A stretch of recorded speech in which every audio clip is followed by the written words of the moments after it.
DreAllDay.com. Dre Baldwin, DreAllDay.com. I forgot to add this caveat to that last video when I was talking about doing things off peak. There is a time when you want to do things on peak. And I was using the gym as an example here, but there are other examples as well, and I'll tell you in a second. You want to do things on peak if and when, only when, your goal is you want to be around a whole bunch of people, or you're trying to meet people, or you're trying to be seen by people. Let's say you're trying to just draw attention to yourself. You just want a bunch of people to see you and know that you're there, and you just want to get, I don't know, Instagram photographed. I mean, if you are that level of celebrity, or you're just trying to be around people. Maybe you're just trying to meet people. So, for example, I used to go to this gym in South Beach, and I told you I would go to the gym at like 2 o'clock in the afternoon. And sometimes I would stay there, and I would go to the gym even later in the day. I'd go to the gym like, I would be at the gym at like 5 o'clock, 6 o'clock in the evening. And the only reason, this person in front of me has no idea where they're going. The only reason I would be in that gym at that time of the day is because I was just trying to see who I could meet in there. I was just trying to see who was in there, what was going on in that gym. I was there, I was trying to be in the mix. So that's the only time you want to do things on peak, is if you want to be in the mix. In the mix just means you want to be in a place when there's a whole bunch of other people in the place. You know it's going to be crowded.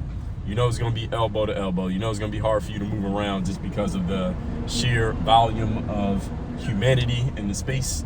You do that on purpose. You should be doing that on purpose only if you're trying to meet people. But if you're not trying to do that, and your most important consideration is time, then don't do that. Do things off peak where you don't have to deal with people at all.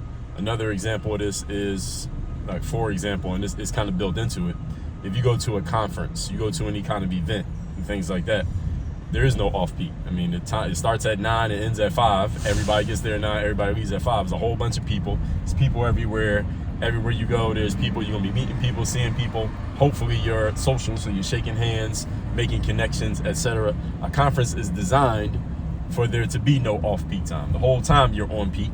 And the reason that you go to a conference, and one of the reasons that I go to conferences, is often I'm not going there because I want to hear what the person on the stage is going to say, because for the most part, a lot of times I've heard everything they're going to say. There are some exceptions to that, by the way. But you should still go to conferences, because the other people who come to the conference, those are the people that you want to meet. So you want to be on peak. You want it to be a time when there's a bunch of people, because that's exactly why you're coming there. The exceptions are, sometimes people do events, and my event is like this. Sometimes people do events where they're going to be going heavy on the game. They're going heavy on the teaching.